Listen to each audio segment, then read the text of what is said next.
আমরা বিশ্বাস করতে চাই জুলাই গণঅভ্যুত্থানে যেহেতু তারাও রাজপথে ছিল, তলে তলে যাতে কোনো আপোষ না হয়।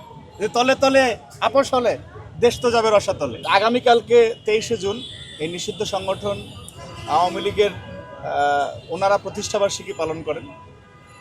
সেই উপলক্ষে আমরা দেখেছি যে গত কয়েকদিন বাংলাদেশের বিভিন্ন জায়গায় ছোট ছোট ঝটিকা মিছিল এবং গাজীপুর একটা মিছিল থেকে আপনারা লক্ষ্য করে দেখবেন যে পুলিশকে উদ্দেশ্য করে বলা হয়েছে যে একটাও আসবি না, মাইরা ফালামো ইত্যাদি ইত্যাদি।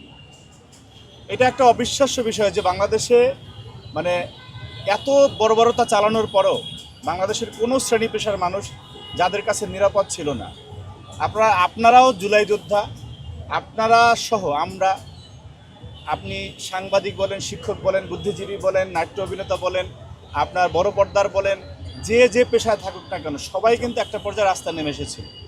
অর্থাৎ এটা একটা জেনুইন গণঅভ্যুত্থানের মাধ্যমে যাদের পতন হয়েছে তারা হুমকি দামকি দেয়, সেগুলো আমাদের দেখা লাগতেছে। যদিও একটা দুঃখের বিষয় হলো যে বাংলাদেশের মুসলমানের স্মৃতিশক্তি একটু দুর্বল, আর ভুলে যায় তাড়াতাড়ি, কিন্তু এত বেশি দুর্বল হয়ে যায় না যে খুনি হাসিনার এই বর্বরতা এত দ্রুত বাংলাদেশের মানুষ ভুলে যাবে। সুতরাং যাদের পতন হয়েছে গণঅভ্যুত্থানে পৃথিবীর ইতিহাসে একটা উদাহরণও দেখা যাবে না যে গণঅভ্যুত্থানে যদি কারো পতন হয় সেই পতন হওয়া দলের মাধ্যমে আরেকটি অভ্যুত্থান হয়, এটি কখনোই সম্ভব না।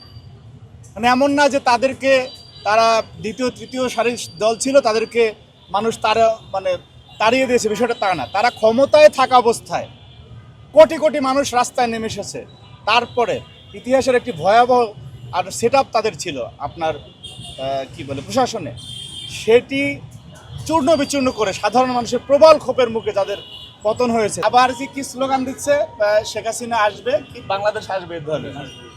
আমরাও বিশ্বাস করি যে শেখ হাসিনা আসলে বাংলাদেশ আসবে, তবে সেই শেখ হাসিনা আসামি হিসেবে আসবে এবং বাংলাদেশের মানুষ আসবে। সেই শেখ হাসিনা আসবে, তার যে রায় হয়েছে ফাঁসির, সেই রায় কার্যকর হবে এবং বাংলাদেশের মানুষ আসবে। এইটা যারা আপনার এই নির্বোধ যারা দৌড়াচ্ছে আর কি, এবং খেয়াল করে দেখবেন যে যারা দৌড়াচ্ছে এরা কিন্তু আবার হাসিনার সময় সুবিধাভোগী কম ছিল। এদেরকে এই যে দানবরা বাংলাদেশের মানুষের অর্থের টাকা, শ্রমের ঘামের টাকা, হাজার হাজার কোটি টাকা, lakh lakh million million trillion টাকা যারা বাইরে পাচার করেছে, ওইখান থেকে কিছু টাকা পয়সা দিচ্ছে, এরা লাফাচ্ছে।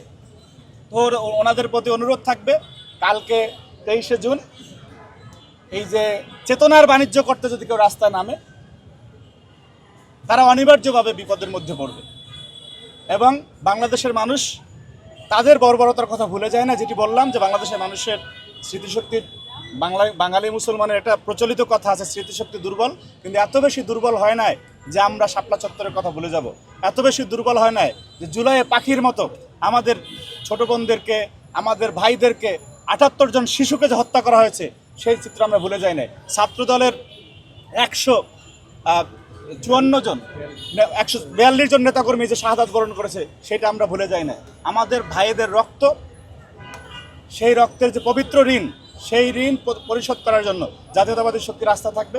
এবং এখন থেকে যতক্ষণ না পর্যন্ত এরা রাস্তায় নামতে পারে, এই সম্ভাবনা রয়েছে প্রত্যেকটা সেকেন্ড ছাত্র দলের নেতাকর্মীরা রাস্তায় থাকবে ইনশাআল্লাহ।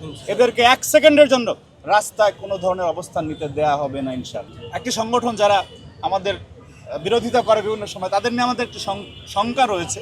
সেই শঙ্কাটি হচ্ছে যে আমরা দেখেছি যে তাদের সাথে একটা ছাত্রলীগের সখ্যতা ছিল, অনেকে ছাত্রলীগ করেছে। কিন্তু আমরা বিশ্বাস করতে চাই জুলাই গণঅভ্যুত্থানে যেহেতু তারাও রাজপথে ছিল, তলে তলে যাতে কোনো আপোষ না হয়। যে তলে তলে আপোষ হলে দেশ তো যাবে রসাতলে। সুতরাং এই তলে তলে আপোষ না করে বাংলাদেশের প্রশ্নে আওয়ামী লীগকে কোনো ধরনের আশ্রয় প্রশ্রয় দেওয়া বা গোপন আতাত করা, গোপনে সমঝোতা, এগুলি যাতে তারা না করে, সরকার হটানোর জন্য দেখা গেছে যে আওয়ামী লীগের সাথে কথা বলবে, কিন্তু যদি আওয়ামী লীগ কোনো কারণে ভালো কিছু করে অনিবার্যভাবে তারাই বিপদে বেশি পড়বে। কারণ আমাদের এইসব ফেস করার অভিজ্ঞতাও আছে। আমাদের কোনো নেতাকর্মী এই হাসিনার আমলে আমরা লুকিয়ে মিছিল করি নাই, আমাদের কারো গুপ্ত সুপ্ত থাকা লাগে না, আমরা প্রকাশ্যে ছিলাম। এগুলি ফেস করার মানসিকতা, এগুলি ফেস করার মতো সক্ষমতা আমাদের ছিল, এবং এখন অতীতের যে কোনো সময়ের চেয়ে বাংলাদেশের জাতীয়তাবাদী শক্তি আরও বেশি শক্তিশালী।